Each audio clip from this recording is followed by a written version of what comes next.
Welcome to the show, everybody. My name is Paul K. Lemire. This is Your City, Your Voice, coming to you live from the studios of 4680Q in downtown Niagara Falls, Ontario, Canada. It's City Council Agenda Review Day, and look who I have with me. I finally found my way here. He made it this time. He got here by noon, and he was still on daylight savings time or something last time he was supposed to be. Yeah, last time I come at 1. I don't know why it got into my head that it started at 1. And the time before that I had the week wrong. Yeah, weird, huh? God. No. Hey, you know what? You're here. That's the important part. Yeah. I'm so absent-minded. That's the important part. You're here now, and we can get to this agenda. First, I want to do a little bit of house cleaning while you get your little rigmarole open there. I had an email from a buddy of mine, John London. Yeah, and you can leave this back here if you like, Dave. It'll catch you. Okay. Give you more room for your... John London about a Stafford CVI class of the 60s and 70s reunion taking place on May 27th at 6:30 p.m. Location Doc McGilligan's at the Karen Croft Hotel on Lundy's Lane. Should be a fun time. More details to come. Hang tough. We'll tell you more about it. Now, before we get to anything else, I got to get to my sponsors, Wild Bill's Auto Repair and Body Shop and Pizza on Victoria Avenue. And, we're getting this really nice weather here. You want to make sure you get your car in and get that spring checkup done. Ken will go through your car, no charge, to make sure everything's running right, and he will repair anything that's wrong. And except the driver. Over the winter, though, well, you don't have to worry. You got a Toyota. Nothing ever goes wrong. But over the winter, your car gets beat by the freezing, the thawing, your suspension gets hammered, your brakes get hammered. You need that oil change. You want to get everything running for a safe motoring summer, and you take the Wild Bill's Auto Repair and Body Shop, and he will take care of that and make sure your car's running fine. Now's the time of year to get it in there before the spring rush. Be proactive. Get your car in there. He has a full body shop. If you get in a wreck, he'll take your car in, fix it, and send it to you in showroom condition. You can't beat it. WildBillsAuto.ca, right next to the Kia dealership on Oakwood Drive. Go to his website, check it out. He's got all his services there, and give him a call and make that appointment. You know you want to, you know you need to this time of year. And while you're at the website, don't forget to go to my YouTube channel, Paul Lemire 4973. And subscribe to the channel. Thumbs up, thumbs down, comments. You know how it all works. So let's go with it. And the more subscribers, the merrier. We have budgets coming up. We have elections coming up. We have nominations coming up. We have so much going on right now. Now's the time to get it done. Subscribe to the channel so you know what's going on. And while we are on the show, Gary Wilkins, wow, look who showed up. And I'm going to give him an eye gouge for that one. And while you're at it, you want to send a message like Gary just did, 289-994-7560. That's 289-994-7560. Gary sent the message, but you can too. You can be involved. Just send a text here, and we'll look at it and answer it while we're going through. If you have any questions or comments on City Council agenda. Anyone else can insult me. Yeah, not just Gary. So here we go, Davey boy. After we get through the preliminaries, we move to "Oh Canada," performed by Violet Felino. Thank you, Violet. Tough to get up in front of a crowd and sing a cappella. I'm sure you'll knock it out of the park. This whole thing looks like a long night to me, Dave. There's lots of literature attached to all this stuff. Yes, there is a lot of different PDFs, if you will. Yes. But we'll get through it here. And if they stick to business, City Council, no grandstanding or baloney, they should get through it pretty quick. But we'll find out when we watch it tomorrow. It starts at around 4:30 on NiagaraFalls.ca, YouTube, or you can catch us sometimes on the Cogeco channel. Sometimes they broadcast it on the local channel. So let's start with item 7.1, Niagara Parks Commission presentation calling Moving Tourism Forward in Niagara Falls. Basically, council giving control of the mat collected by them for every room we rent. April 1st is a change in the way they collect it. It's a percentage. I guess according to the hotel star rating, that's how they're going to do it anyway now. And it begs me the question, Dave, why would the city want to give control of that money to the Parks Commission? That's the only question I have about it. My question is, does the city have much control over it as it is? That's another good question. It seems to me that there's never any really clear answers of where it goes. They just say, "Oh, well, we do this and that with it," but the bills are never presented. You know what I mean? The receipts, you never see them. No. Oh, well, we do this and we do that with it. And at least in this case, it tells you that they're going to market 60 something percent in Ontario and Quebec and 30% outside in the States. But any other time when they've talked about this and the money that they collect, it's always shadowy. It might not be, but it always seems that way to me. Gotta find out. Do we ever get a report on where this money goes and how they spend it?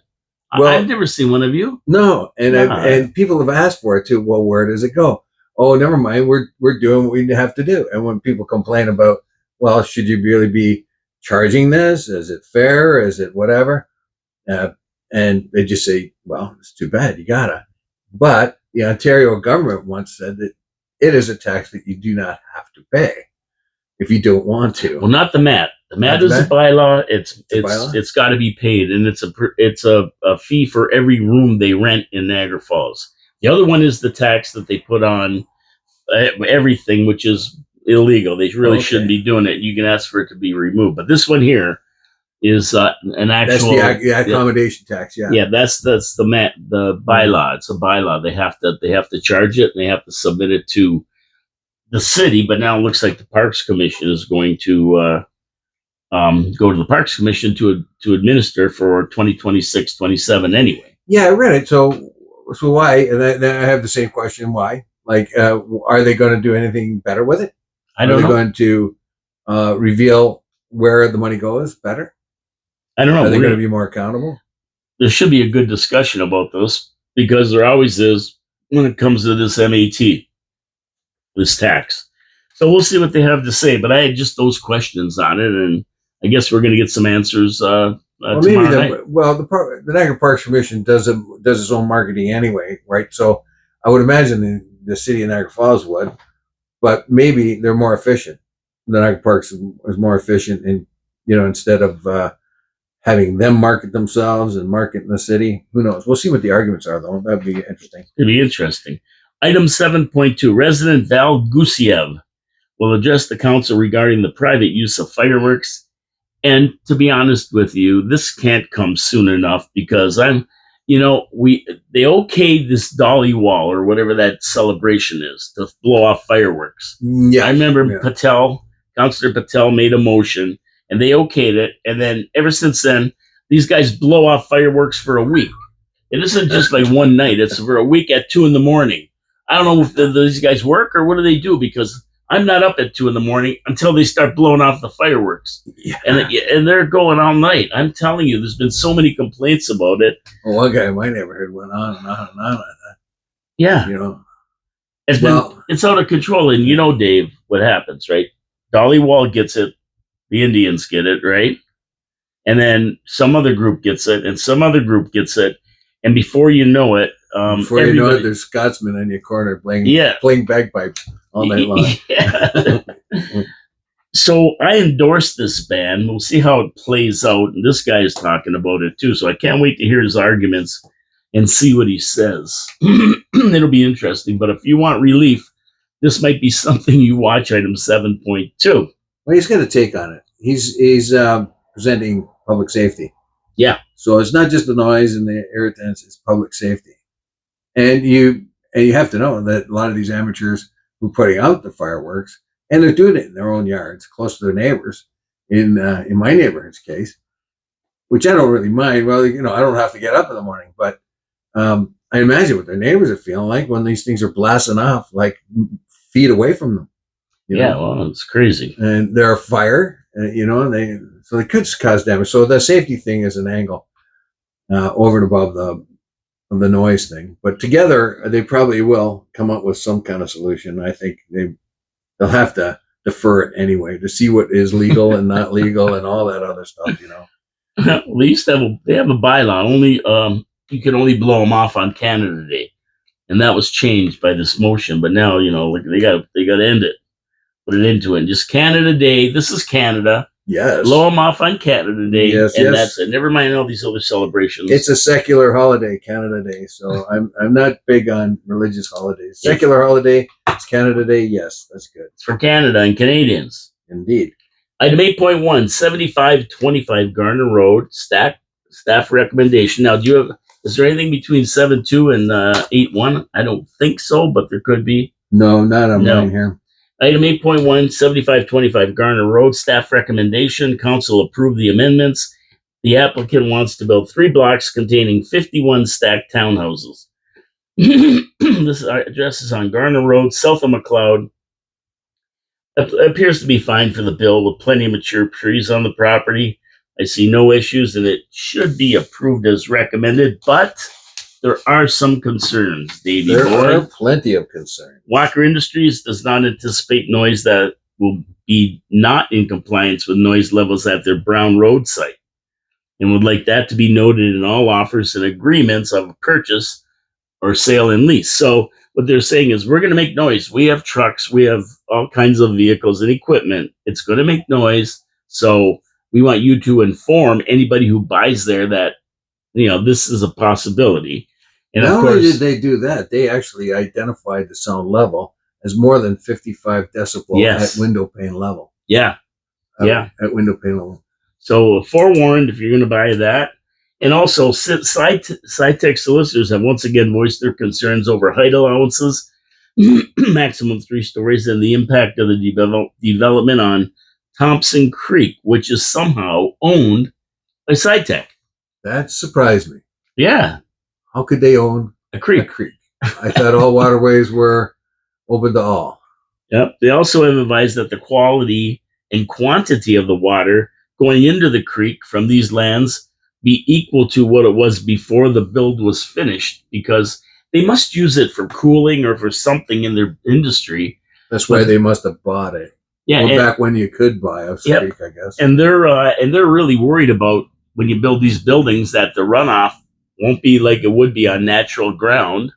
The quantity, right, that's going to go into the stream, and the quality of the water running off of whatever asphalt or whatever, it might not be the same quality as running filtered through the fields, right? The bare land. So they're also worried about that. So they were the 2 concerns. I'm going to be interested to see what SciTech says about the 2 kilometer radius as well. Yes, they also recommend that they stick to the Garner South secondary plan and not go through with this, and leave it as a low density area. Now, at the very end of all this, that area is an environmentally protected wetland. So you are bumping into something very close to this environmentally protected wetland. But of course, SciTech, doesn't mention that. First of all, they mention the fact they want the water. That's the big thing for them. So so they want and of course they're talking about stormwater and all manner of things. They want consistency. They want the flow rate to be exactly the same as it is. I don't know if that's going to even be possible. Yeah. They do though cite that this development is outside their danger arch. Oh, okay, it is. That's good. They said that. So they pointed that out. That's good. That it's outside that arch. But they do recommend that everything stay the same, because they don't want that creek messed with. Not because they have any great love for nature, it's because the water they need for their plant, it seems. Yeah, and usually when they have big parking lots like that, for buildings and stuff, they usually have one main drain that runs into wherever. So if they get that water that goes in that big parking lot from the building, the eaves troughs, they collect it in a drain and put it in the storm sewer, all that water will not go into the stream, right? Which it should, yes. Right? So I think that's what they're worried about. And then if you feed it into the actual stream, then you might be getting the oils from the asphalt and everything, which could disrupt the quality of the water as well, right? So they have some legitimate concerns. Yeah, they do. And they've responsibly replied to their request for comment. And basically, they're saying we would prefer you leave it the way it was, low density. There is a provincially significant wetland here that you are potentially disrupting. But as far as SciTech is concerned, it's more the how much water is running through there. As you said, is probably for cooling. So they need that water, and they need that to remain the same. And and the height of the buildings too. That's a problem they cite. I don't know. There will be some discussion going on. I think it'll probably be approved because the biggest push in the province is to get stuff built out there, places where people can live. And they did say that it was approved. The staff said to approve it. They recommend approving it. So yeah, the only way you're going to go against this is if there's some neighbors or some environmental group go there and protest it. Then they might put it on the back burner while they take a second look at it. But left that well, as far as the city planners are concerned, and that all they care about is if it meets the recommendation, the bylaws. If it's Taj Mahal, it doesn't matter. Does it have the right toilets, parking, everything? Doesn't matter, right? So they don't care about that, but they should be a little bit really concerned about the significance of that creek. It's an environmental wetland. We're running out of wetlands, and that I think will probably be, if anything's going to stop this, that will. And we'll see what happens here. I'm sure they've done all the environmental assessments, and it passes that, or else staff wouldn't approve it. That conforms to your planning, right? That's why they approve it. If it didn't, they wouldn't approve it. So there's going to have to be some guarantees or something here that they know about to be able to recommend approving it. Well, one other thing is like Walker, going back to what Walker says, it's going to be loud, and you better put it in every one of the persons who's going to buy a clause in there so that they don't find themselves having people yelling at them for having loud trucks. Because that's what happens, right? Yep. You build a house in the country, and at 5 o'clock in the morning, there goes a tractor through close to your backyard. Yeah, you get really mad. There'll have to be full disclosure. Yep. Yeah. When they sell. Item 8.2, 5773 Buchanan, to permit one VRU, vacation rental unit, recommended approval from staff. This is an existing duplex that appears to be in a little bit bad shape. So I guess the owners are going to fix it up. 3 residents attended a public meeting. They had no problem, but wanted to know about opportunities for their property. To do the same thing, yeah. And we're not going here to complain. We want to know how we can do the same thing. Yes. So yeah, we want to make some coin. Don't see a problem with approving this. Not really. It needs, if you take online, if you take a picture or look at the picture online, yeah, you can see it needs some work. Yeah, it needs some work, so it'll probably be better for the neighborhood. And it fits with the tourist designation of for vacation rental units and everything else, right? 8.3 application 7800 Lundy's Lane to increase the permitted density and rezone the lands to allow the conversion of 2 existing motels to 71 permanent dwelling units and the construction of a 6-story apartment containing 66 units and ground floor commercial space. There's a parking variance and is asking for 0.6 parking spaces per unit, Dave. Now, the city is 1.4. We see people asking for 1.1, but I've never seen 0.6. Have you? Yeah, in one of our other shows, we remarked that it was below 1 per unit. Wow. Yeah. Yeah, I think the one across the street maybe would be one of the ones too. That could be. Yeah, that hasn't started yet. But. Well, they feel like, particularly on Lundy's Lane, well, you don't need a car. People without cars will be living here, and they can use public transportation, and it cites the abundance of public transportation that is available to anyone who who might live in this. And of course, now we're going to find it a little later on in our meeting here that they're going to be looking at what's called the interim control bylaws. This particular unit, interim control bylaws are coming in, and were asked back for in January 20 of this year because there was some angst about hotels going residential on Lundy's Lane. So they recommended that the ICBL be put in place for Lundy's Lane. It hasn't come in yet. So the application for this was in September 2025. So any amount of ICBL on this would not restrict it from continuing to develop if it's approved. But that might be something the councilors might want to keep in mind, that there is this initiative to control and have a better look at what's going on with the hotels turning into residences. Yeah, and the good thing about this is there was an open house. One member of the public attended. They commented on density and parking.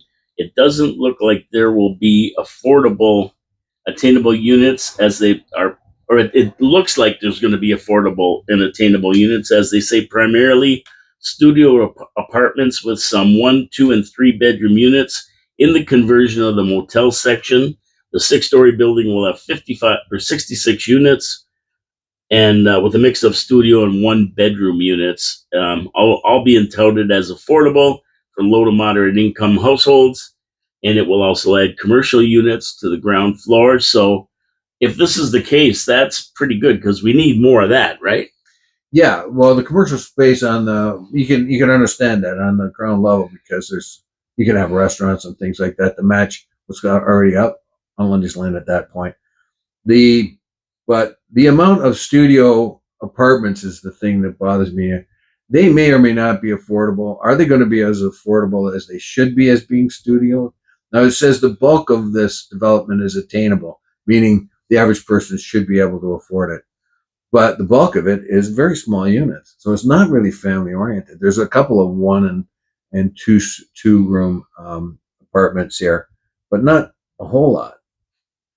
And so what does that mean? And the population density is another thing that one person did bring up. And what about traffic too? It's already a madhouse up there. Oh yeah, I mean anything you build there over and above what's there already is going to cause massive traffic problems. Lundy's Lane is a big mess, just that with city people. Never mind adding tourists and all these builds that are going on out there. Yeah, that's so I don't know. When council had a look at this, they might want to hold back on it. Although the interim control bylaw, which is a temporary pause, by the way, I should add that when council uses an interim control bylaw, it's only a temporary or pause, saying, "Wait a minute, we better take a better look at this." I think they should take a better look at this particular property because of the ambition of that property. So many units, so small a space, and like you say, maybe a little more than half a parking space per every unit. Yeah, and it's recommended to be approved by staff, so we have to work that too, see what that comes out to be, because we all know if they say no, it goes to the OLT, and then the OLT will say yes. It'll cost the city thousands of dollars to go to OLT and try to make their case for the council saying no. Yeah, and that's well pointed out, because it was September 29th, 2025, where it was submitted. It cannot be put within the interim control bylaw. However, I think city should still have a good look at it because of the ambitiousness of it. It'll be a good discussion for sure. As far as the planners or the city, they only look at the technical stuff, right? Like it doesn't. Oh, does it meet the technical specifications? Yes, it does. So we have no problems with it. The odd time they'll say it's not aesthetically pleasing to the neighborhood. You know what I mean? If you built, the Eiffel Tower where there's, residences or something, that doesn't fit. So that's the odd time. But everything else is just technical. Is it going to be plumbing? Is it going to be this, that, the other? Does it comply with what the province wants for a more dense population? Yeah, so all that's good for them. But it's time for the councils to look at it. The thing is, everybody's got to remember the planners go by proper planning, and if it meets all the specifications by the city and by the province and by the region, if it can meet all the criteria, they have to say yes. They have to approve it. Yeah, there's no opinion there. Yeah, because if they don't, once again, the developer will take it to the OLT, and they have to give good reasons why they okayed it, and they can't say they denied it or okayed it because somebody in the audience was crying and they felt bad for him. That's not an excuse. It Yeah. doesn't work, or whatever. If it I know, meets I've tried it. planning criteria, yeah, exactly. So we'll see what happens. 137 units. That's what it is. That's what stands out to me. 137 units. It's a lot. Yeah. But And where be, it is. But it's only like about what 18.6, so 100 cars maybe or something like that. Not quite 100 cars. Yeah, so it'd be 0.6 of 137. 0.6 would be about 65 cars, right? Out of 100, like 0.6 would be almost half of it, right? Yeah, So 0.6 65, out of 70 100 cars. would be 60. Yeah. So yeah, 70 cars. Okay, item 9.1, cemetery software management project. Nothing wrong with this. They will okay it, but you need a budget amendment of 100,000. And every time I see these budget amendments, I'm adding them up, and it's around 5 million now of money they allegedly didn't have that they're going to put more into this. So they'll okay it, but the capital budget amendments, the ink has barely dried on the capital budget they approved. And they've already jumped it by 5 million. So my question is, where do they get the money? OLG. That's what they said. And Okay. They're going to squeeze it out of the OLG fund. Okay. That's where it's coming from. But it's still money out of the taxpayer's pocket, regardless. Sure it is, yeah. And how could they be so far off? Yeah, 25% off. Yeah, that's a heck. Oh, we Trump. Yeah, we'll blame them, sure. Yeah, Southern Kook. The kook from the south, like Vince. How did the orangutan get into our accounting firm here? Yeah, he didn't. But well, it's only two things: Trump or climate change. That's all they can blame it on. So you take your pick. Well, I say about half and half. 9.2 fee waiver applications. Now, this right here. Let me get to my second sponsor. We're going to get into this because I have a solution to all this. Oh, good show. I always have a solution, right? When they want to spend money, I know how not to.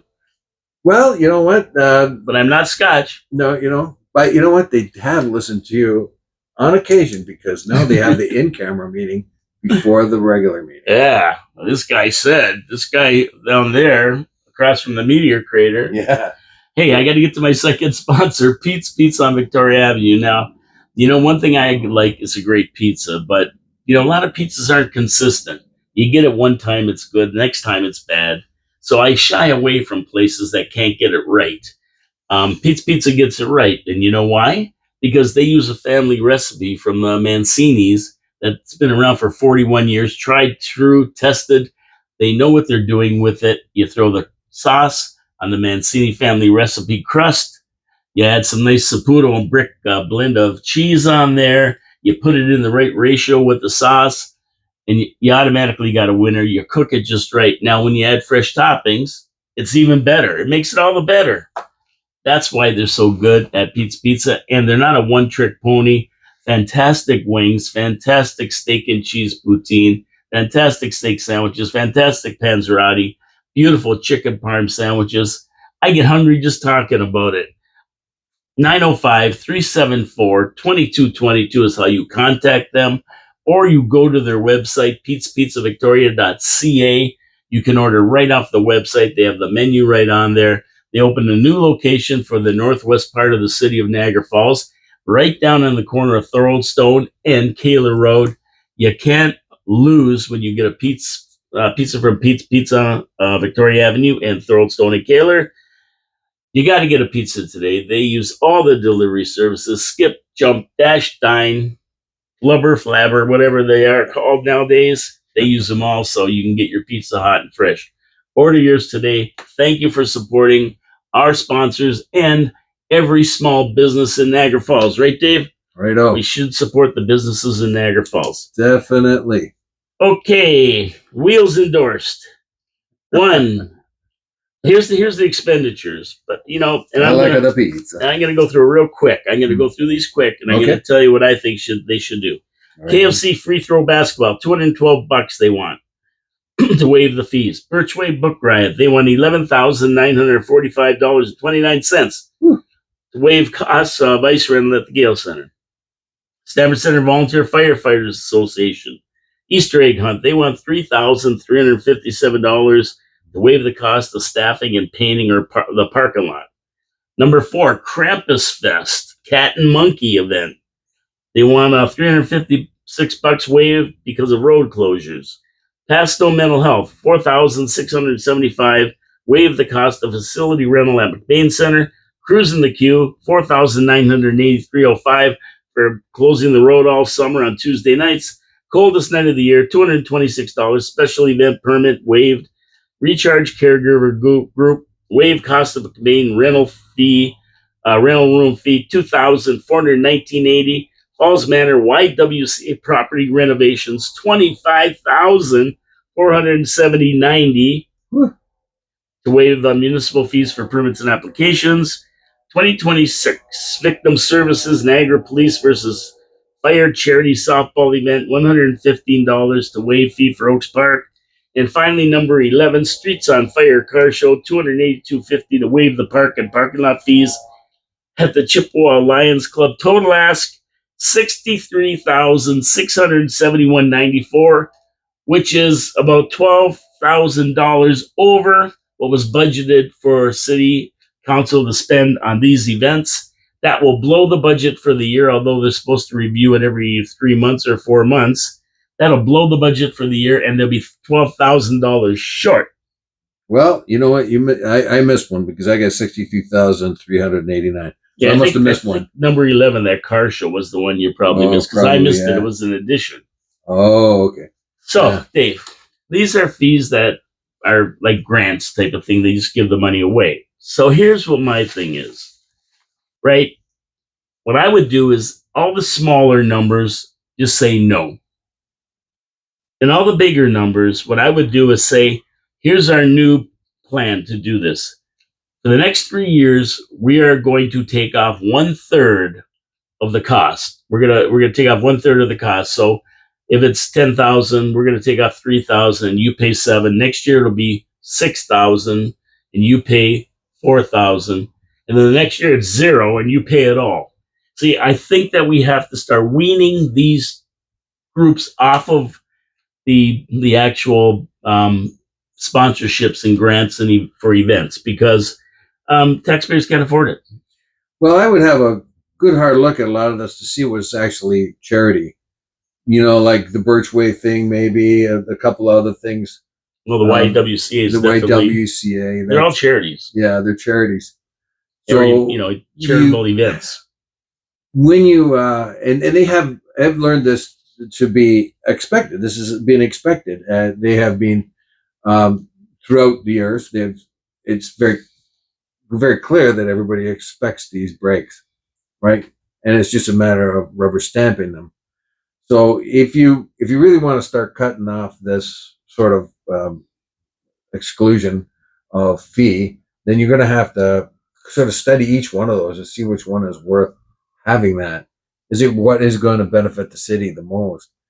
That might have to happen because it's pretty hard to say, okay, you can't have it now when you've had it all this time. Well, yeah, you can't do that.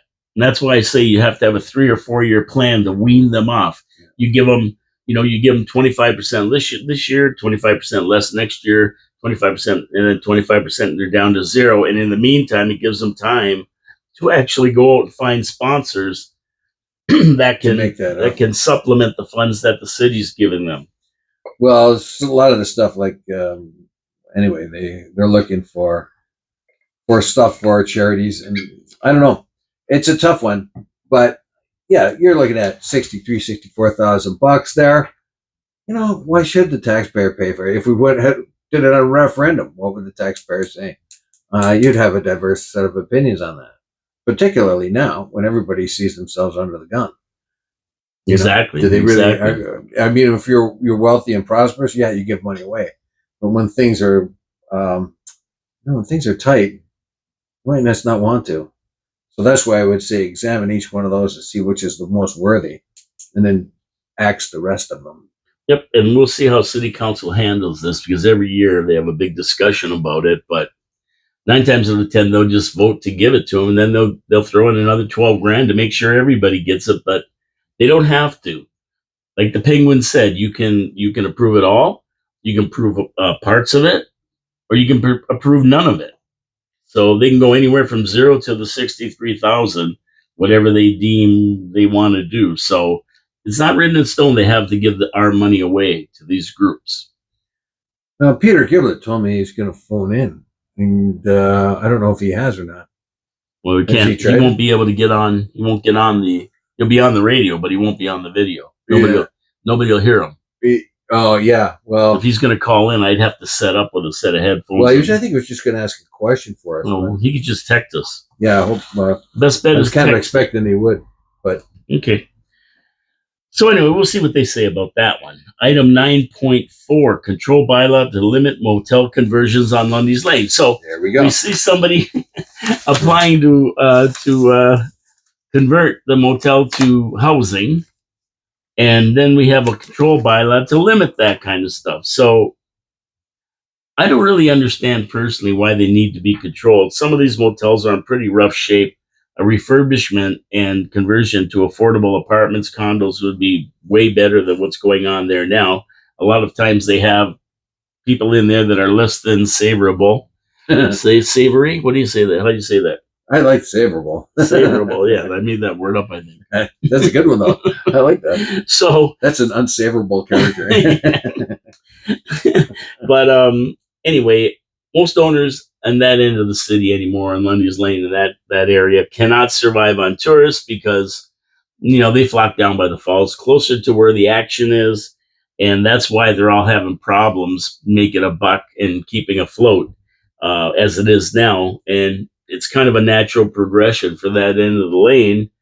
So I would rather see housing that is affordable, studio apartments, 1 bedroom apartments, whatever, that can help people who are really needing housing, and get rid of the old decrepit motels out there. There aren't a lot of nice ones anymore, and most of the real bad ones have been torn down and changed already. Yeah, for a long time, it was really servicing people of low income anyway. Yeah, yeah. So, but now because the housing got so high, even that's being pushed off a bit. Yeah, and like back in the old days, Lundy's Lane was like where everybody stayed at the motels. They didn't necessarily congregate down by the falls, but now with Airbnbs, that changed the whole complexion. From the older days, especially in the last 15, 20 years, where people are renting houses and these vacation rental units, and it's really putting those motels on the edge as they are, just simply because now you can go stay by the falls in a whole house for cheaper than a hotel room. Yeah, too. The first big blow was when they put up the big hotels in and around the casino, around the river, close to the casinos, and that was the first big blow, and it was predicted by Lundy's Lane anyway, where once was most of the hotels the tourists stayed in. So that was the first big blow, and of course the Airbnbs and the VRUs and the bed and breakfasts all took their toll as well. Yeah. So and I think we don't really need a bylaw. I think it could be governed by site plan reviews. They have to be a certain way and everything else, and upon application. So I'm not sure if you really need. I would say that the reason why they've done this, of course, is because I think it's partly from the Lundy's Lane BIA. Good point. Right? Good point. They're the ones I think that are taking issue with this, and it's a thing of unsurety, not something that they were immediately alarmed about, but have become alarmed about. Sure, it sounds like a good idea right at first, but then wait a minute. Do we really have much control of this? Are we really planning it well enough? And that's why they want to put the pause on it, which is the interim control bylaw, which can only last up to a year, or up to 2 years, I heard, but normally it's only up to 1 year, and usually it's resolved before that. But what they want to do is have a second look at it, and I think that is the proper way to go here. Okay. If the Lundy's Lane BIA is a little bit anxious about this, then they should have another look at it. In the meantime, though, that 137, it's going. It's going because it can't be covered by it can't be restricted by the ICLD. Okay, item Or 9.5. We're mixing here with applicant Fontour International. They want to allow Signum Wireless to build a 115-foot tower on its property, but the city of Niagara Falls does not approve of the tower.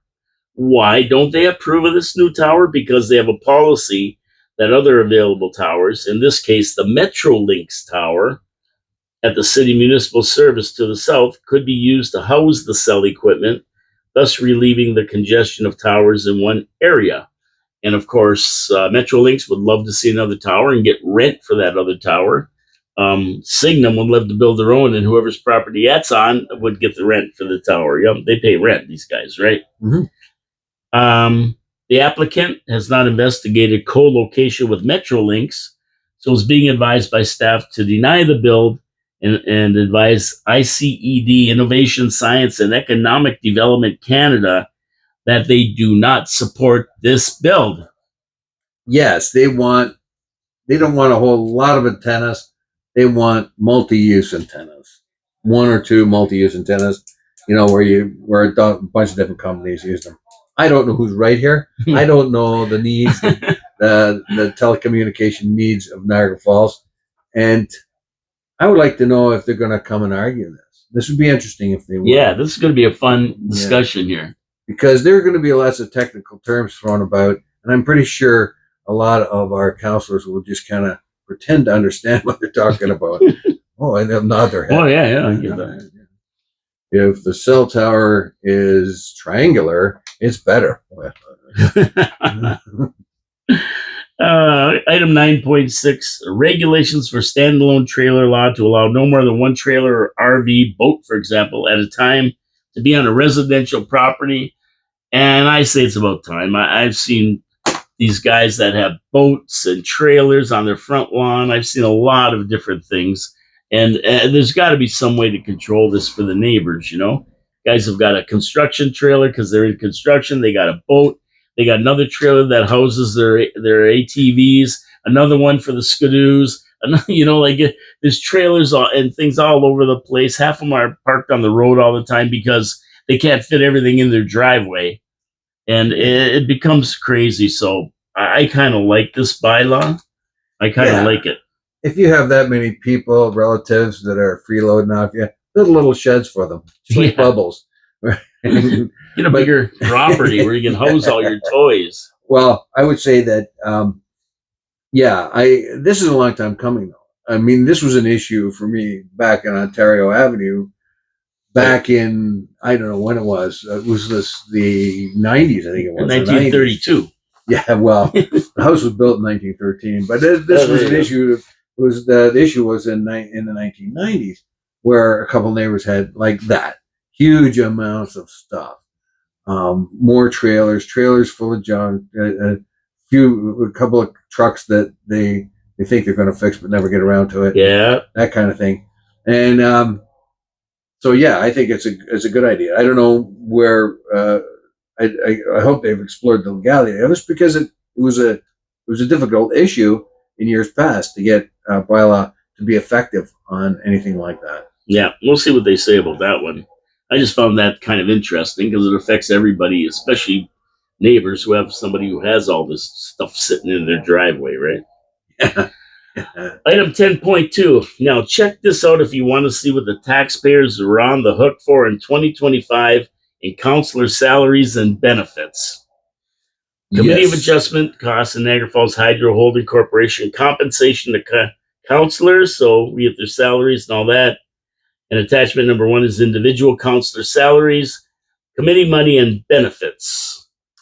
Yes, and number 3 is it looks right. It looks like what it should be. There's Lori Lococo's number 3 on the list. I think she is, and that's because of what she does. Our mayor got $183,190.74, including $600 for sitting on committees and $26,018.46 of expenses. So he's up around just over $200,000. It says city council remunerations. 435,984. Benefits, 118,000. Expenses, another 51, for a total of 605. Committee of adjustments cost us altogether 4,700. And Niagara Falls Hydro Holding Corporation, 43,000. So, Yeah.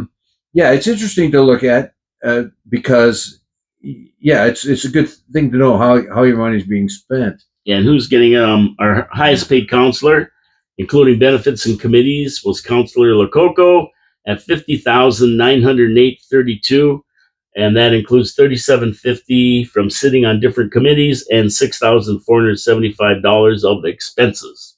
Well, they had Wayne Campbell up there. I didn't want to mention him. Yeah, he's not around. Yeah, but it looks like he was $10,000 more than Lori, and I don't know. He must have been on a bunch of committees or something. Well, committees and maybe, I don't know, maybe some other expenses because he wasn't well. Yeah, maybe. So who knows? I think that this is just, this is what our city council gets paid. Look at it yourself and see what you think. But I know Lori's highest because she sits on a lot of committees and she's all over the place. And we know that, right? Yeah, so she's a dutiful counselor. She's doing what she wants to do, and you can tell. Yep, she's doing what should be done. Yes. So there you go. Check that out. Item 10.2. You might find it interesting where your money's going as far as council goes and thing. But, the big question now is amalgamation and reducing the size of councils and all that. But you can see if you took 2 councilors off, and even if they were up there with Lori and the numbers, you'd be saving $100,000, which is probably a very, very, like $3 a month or something on your tax bill. That's not where the problem is with the region. That's my point here. Yeah, you're equating it with amalgamation. Yeah, it's not about salaries. You'll save a bit, but the big is duplication of services. Yeah, don't get sidetracked when the first thing they say is, "Oh, we got 126 governors, well, basic politicians," when the whole province has only 124. But that's not the expense part. That's not the part that hurts the pocketbook. Yeah, that's not the real big one, right? Yeah. That's just a small percentage of the duplication of services, which could save $25 million if we somehow got it all together. Item 10.3 is pretty interesting. The city has a program called Shark Tank where staff and employees recommended changes that will save time or money, make the city more efficient. There are several proposals instituted, and you can go in there and check out those proposals. So it's pretty neat that everybody's contributing, and they actually enact some of the proposals to save money when it's a suggestion is a good one. These are some of the supportive proposals, and I think that's a really good idea. It involves everybody. Like low flow water saver was proposed, and it was adopted. And single unit has potential to save $19.80 or 6,096 liters of water per year. That's substantial if everybody does that. Yeah. Laser etching machine was purchased by the cemeteries team, and it was resulted in approximately $660 in annual cost savings to the city. The vacant property registry, that's another one. Realty service management and selling surplus city properties. Yeah, get a realtor services manager in to do that, and that would probably draw money into it. So there's a lot of very good ideas here, and I don't know. I thought that was pretty interesting. Yeah, good for them. Yeah, good for them. I mean, if you can save $1, hey, it comes it comes out of the taxpayers' dollars, so they're saving our money as well. My only question is the amount they save worth the amount they spend to pay these guys to just research this stuff? So I guess they'll figure it out at the end of the year. Here's a good one too, being a union guy and having sometimes worked at places where there's been a clothing incentive, usually boots, so provide an incentive to experienced city employees who do not utilize their entire annual clothing allowances. Unionized city staff are allocated several clothing items each year to perform their duties, including collective bargaining agreement, providing a incentive valued at less than the cost of each clothing. Now, the problem with that is once it gets budgeted out, and everybody fears that too. Okay, so I got every year I go through 2 pairs of coveralls that the city provides, and gee, if I don't take one, then I might have to go the whole year with one. One doesn't make it all the way through the year, or boots, something like that. If my boots are still good and I don't get another pair, I might not be able to get another pair. I'll take it out of the budget next time. So those are the drawbacks of something like that. But if they leave the contract the same and then ask people, look, you got a boot allowance you're not using, you got a hard hat allowance you're not using, or glove allowance you're not using, then turn it back in. Yeah, save us money. Yeah. Item 10.4 and 5 are interesting. One is regarding water quality. The other is regarding development and housing. Monitoring report, both interesting reads if you have the time. The population of Niagara Falls is now recorded as 113,983 people. So That's these the are third big, one. these are big long reports, right? And I never went through them all. Some were 30 pages and stuff. You can go through it if you like. It's reports they hand in for council to read, and that's that.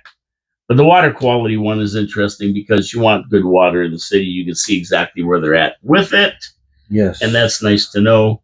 And who's responsible? And that goes into that too. Who's responsible for that to make sure that it's up to snuff? Okay, 11.2, 11.4, 11.5, 11.6. Azerbaijan. Right? That was last year too. I remember. Yeah, dictatorship with human rights abuses. They're raising a flag to it. See, this is why I say no flags. No, stop the insanity. And City Council mentioned that a few meetings ago. They're going to look at the flag raising policy because people have to be there. It costs money.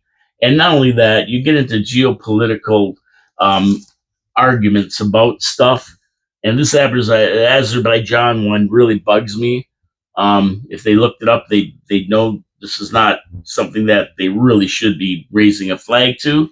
It's not the only one. We've found this in other cases too. Yeah. But even other countries that are more conventional, we may not have a population of people here. We may not, like, say, a Bulgarian or something, or Romanian or something, and they just write this letter to all the different cities to do that.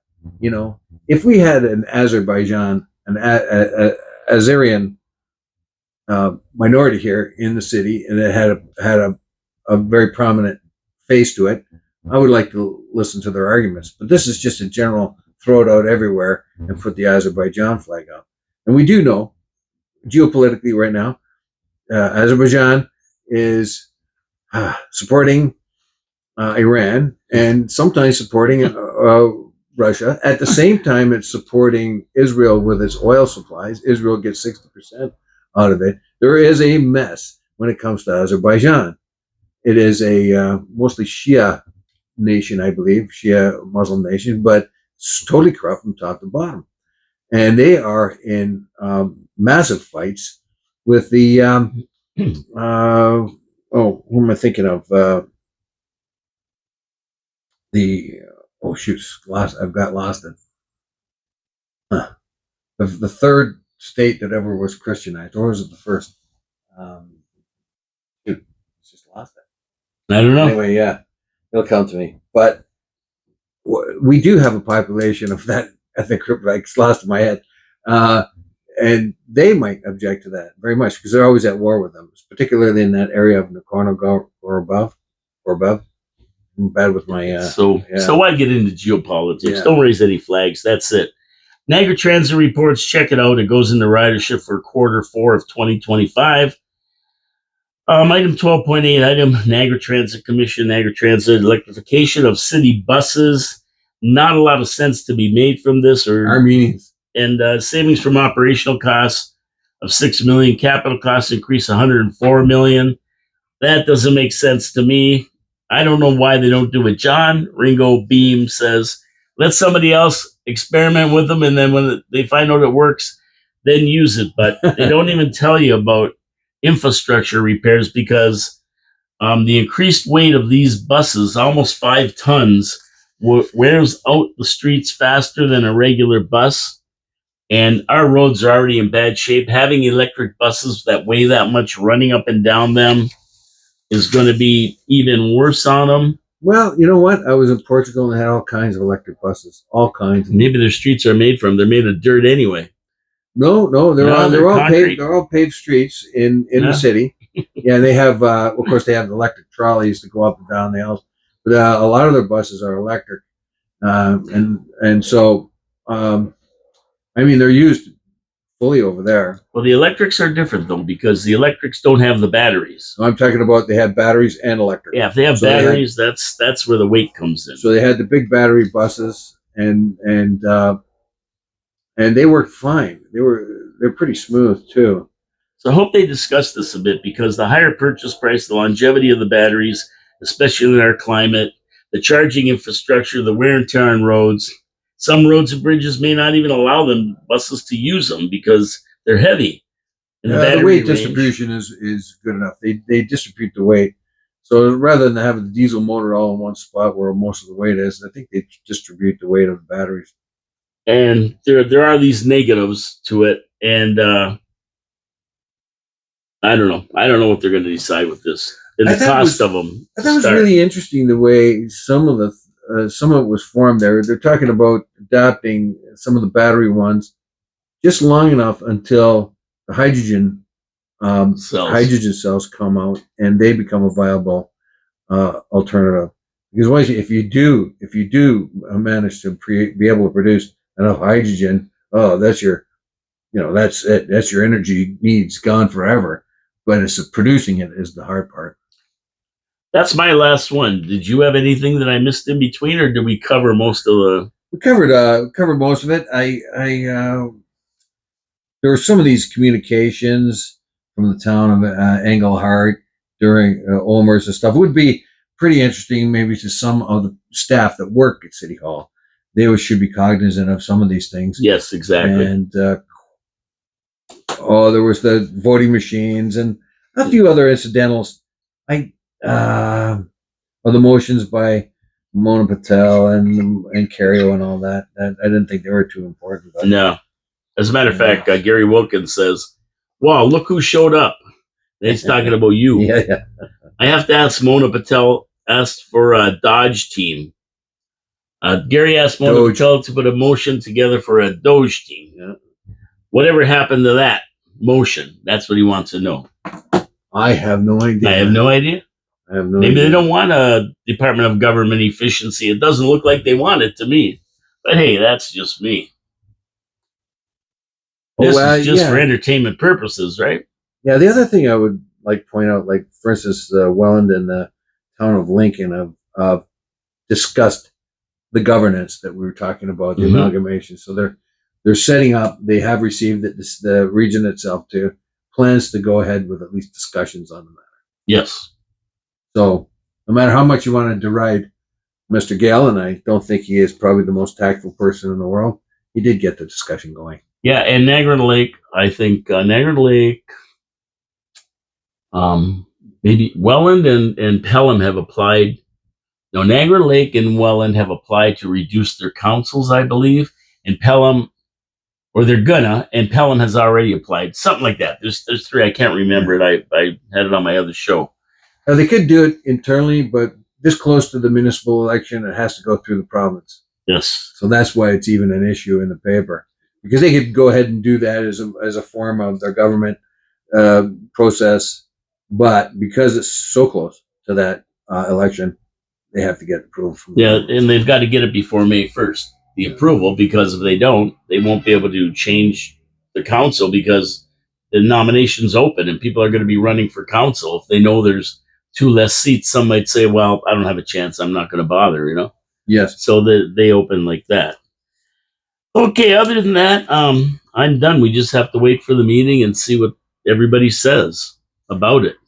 Yeah, it'd be kind of interesting. It could be some very interesting technical arguments with the tower there. Yes. There should be some very serious scrutiny of that creek, Thompson Creek. Yeah, down on Garner Road. Garner Road. Yeah, that one. Very south serious. of McLeod.